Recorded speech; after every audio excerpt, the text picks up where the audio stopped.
Hi hello ಎಲ್ರಿಗೂ ನಮಸ್ಕಾರ. ಬನ್ನಿ ಸೂಪರ್ ಟೇಸ್ಟಿಯಾಗಿರುವಂತಹ ಚಿಕನ್ ಕಬಾಬ್ ಮಾಡೋಣ. ನೋಡಿ ಹೇಗೆ ಬಂದಿದೆ ಚಿಕನ್ ಕಬಾಬ್. ತುಂಬ ಸಾಫ್ಟಾಗಿ ಚೆನ್ನಾಗಿ ಬಂದಿದೆ.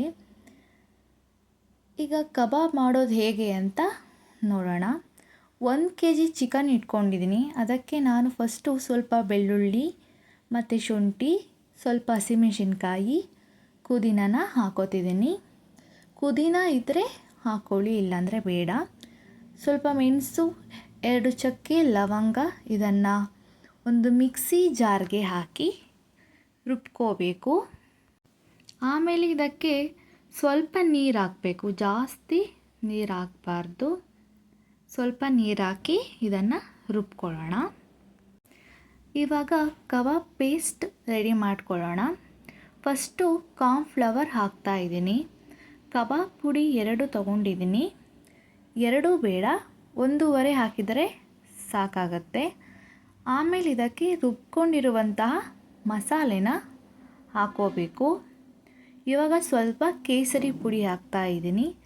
ನಿಮಗೆ ಕಲರ್ ಬೇಕಾದರೆ ಹಾಕೊಳ್ಳಿ, ಇಲ್ಲಾಂದರೆ ಬೇಡ. ಸ್ವಲ್ಪ ರುಚಿಗೆ ತಕ್ಕಷ್ಟು ಉಪ್ಪನ್ನ ಹಾಕ್ತಾಯಿದ್ದೀನಿ. ಇದಕ್ಕೆ ಒಂದು ಮೊಟ್ಟೆನ ಒಡೆದು ಹಾಕೋತಾ ಇದ್ದೀನಿ. ಸ್ವಲ್ಪ ಟೊಮೊಟೊ ಸಾಸ್ ಇದ್ದರೆ ಹಾಕೊಳ್ಳಿ, ಇಲ್ಲಾಂದರೆ ಬೇಡ.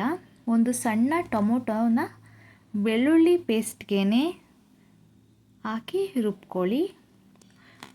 ಹಾಗೆ ಸ್ವಲ್ಪ ವೆನಿಗರ್ನ ಇದಕ್ಕೆ ಹಾಕ್ತಾಯಿದ್ದೀನಿ. ವೆನಿಗರ್ ಇದ್ದರೆ ಹಾಕ್ಕೊಳ್ಳಿ, ಇಲ್ಲಾಂದರೆ ನಿಂಬೆಹಣ್ಣು ಇರುತ್ತಲ್ಲ ಅದನ್ನೇ ಹಾಕ್ಕೊಳ್ಳಿ. ಇದನ್ನು ಈಗ ಚೆನ್ನಾಗಿ ಕಲಿಸ್ಕೋಬೇಕು.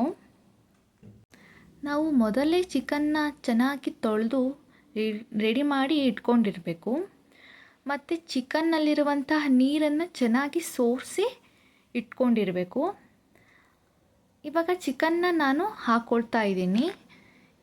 ಇದನ್ನು ಚೆನ್ನಾಗಿ ಕಲಿಸ್ಕೊಂಡು 1 ಅವರ್ ಇದನ್ನು ಮುಚ್ಚಿ ಇಡಬೇಕು. ಉಪ್ಪು ಖಾರ ಹುಳಿ ಹಿಡಿಯುತ್ತೆ. ಹೀಗೆ 1 ಅವರ್ ಇಡೋದ್ರಿಂದ ಕಬಾಬ್ ತುಂಬ ಟೇಸ್ಟಿಯಾಗಿ ಬರುತ್ತೆ. ಇವಾಗ 1 ಅವರ್ ಆಗಿದೆ. ಉಪ್ಪು ಖಾರ ಚೆನ್ನಾಗಿ ಹಿಡಿದಿದೆ. ಇವಾಗ ಇದನ್ನು ನಾನು ಒಂದು ಬಾಣಲಿಗೆ ಎಣ್ಣೆ ಬಿಟ್ಟು ಕಬಾಬ್ನ ಬೇಯಿಸ್ಕೊತಾ ಇದ್ದೀನಿ. ಹೀಗೆ ಇದನ್ನು ಚೆನ್ನಾಗಿ ತಿರುಗಿಸಿ ಬೇಯಿಸ್ಕೋಬೇಕು. ನೋಡಿ, ಇದು ಹೀಗೆ ಚೆನ್ನಾಗಿ ಬೇಯ್ತಾ ಇದೆ. ಚೆನ್ನಾಗಿ ಬೆಂದ ಮೇಲೆ ಇದನ್ನ ಒಂದು ಪಾತ್ರೆಗೆ ಹಾಕ್ಕೊಳ್ಳಿ. ಈ ವಿಡಿಯೋ ಇಷ್ಟ ಆದರೆ ಸಬ್ಸ್ಕ್ರೈಬ್ ಮಾಡಿ. Thank you.